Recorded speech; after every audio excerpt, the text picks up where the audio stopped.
Asante kwa uaminifu wako, asante kwa fadhili zako.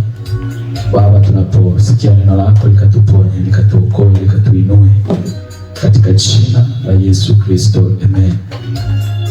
Neno la Mungu tunaenda kusoma katika Waebrania 12,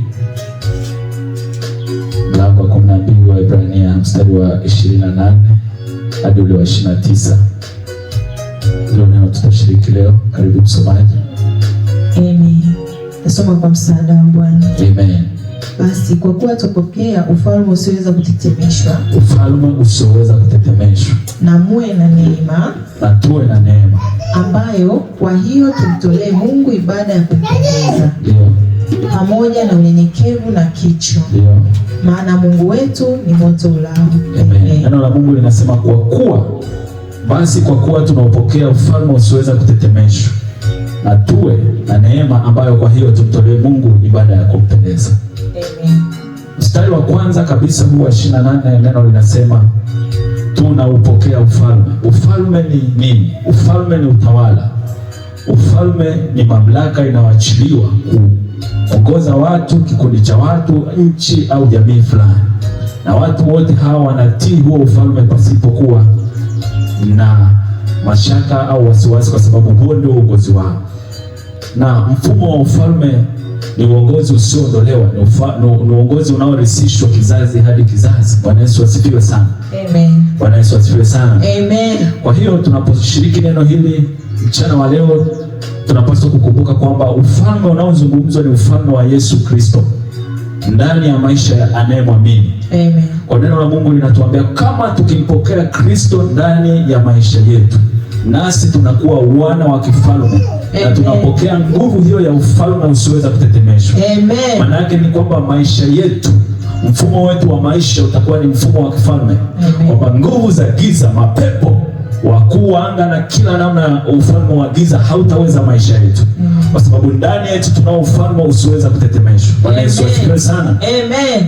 Na mtazamaji wangu unayenisikia, ufalme usioweza kutetemeshwa, ufalme usioweza kuondolewa, ambao neno la Mungu linauzungumzia katika kitabu cha Waebrania, ni ule ufalme Yesu aliokuja kuitambulisha duniani.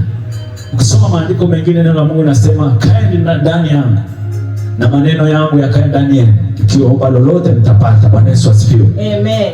Kwa hiyo ufalme huu unaozungumzwa ni lazima sisi tumpokee Kristo kama Bwana na Mwokozi wa maisha yetu. Tuondoke katika asili yetu ile ya dhambi, tuondoke katika asili yetu ile ya dini, mashiko yale ya dini. Tuondoke katika asili yetu ya namna tulizaliwa katika koo na familia na historia. Tumpokee Yesu ambaye ufalme wake hauondolewi.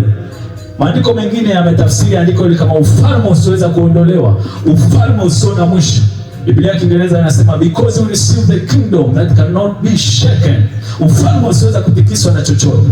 Ufalme inapokuhubiria mchana leo, ukikaa ndani yako, mtazamaji unayenitazama, ukikaa ndani ya maisha yako ufalme, ukikaa ndani ya familia yako, ukikaa ndani ya jamii yako, ukikaa ndani ya nchi yako, ufalme ukiutambulisha wewe kwa kumpokea Kristo kama Bwana na Mwokozi wa maisha yako, maisha yako hayatatikiswa na nguvu za giza.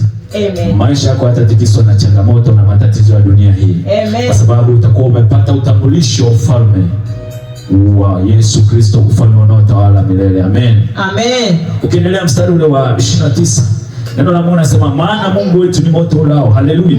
Amen. Mungu wetu anajitambulisha kwenye andiko hili kama moto ulao unaoteketeza, consuming fire. Consuming fire maana yake ni moto ukiwashwa mahali unayeyusha kila kitu. Unayeyusha vyuma, unayeyusha material yote. Haleluya. Na huu moto ulao unakaa ndani yetu tunapopokea Kristo. Kwa tunapotembea, hata tukienda sehemu hatarishi za nguvu za giza, tunatambulika kama miale ya moto, kama moto ulao. Bwana Yesu asifiwe sana. Amen. Kwa hiyo mchana wa leo ninachokukumbusha ni nini? Hauhitaji kwenda kuongeza nguvu mahali fulani utembee na kitu mfukoni cha kukusaidia. Hauhitaji uende kwa waganga wa kienyeji wakusaidie, kwa sababu na wao nao ni wanadamu.